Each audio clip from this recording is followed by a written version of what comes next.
Welcome to the Hanferd Files. This one is a scary story, so please don't get scared.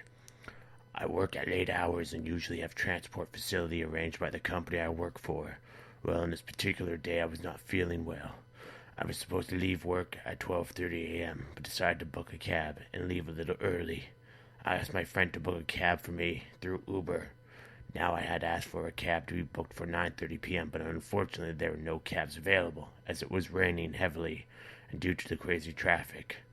Still, determined to leave early, I asked my friend to keep trying and left work.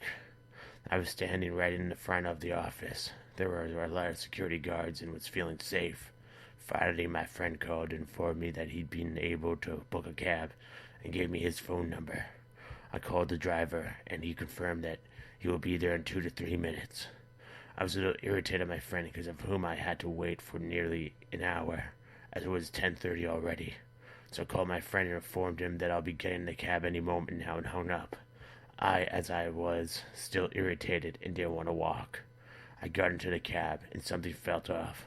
Something in my head telling me not to get into the cab. Unusually, the cab drivers had the smartphones with the apps to track distance and the cabs are super clean, but this wasn't. Still, since I was too tired and waiting, I didn't care about it. I asked the driver to take a U-turn. This is the only road to my home.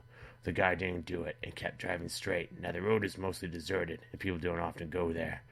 It almost all has bushes and trees and a thin road leading to God knows where. Finally, I got a call from a number which I recognized as the actual number of the driver who I had called and asked me where I was. I was on the verge of fainting by now. Somehow I gathered my courage to yell at the driver and ask him to stop, which he didn't. Instead, he sped up. Luckily, another car was coming from the front. I started rolling down my windows and started screaming. The driver got confused and scared, I know, but I asked him to open the doors, automatic locks, and got down, ran, and never looked back. So if you're doing any Uber driving, just remember, kidnapping is never cool.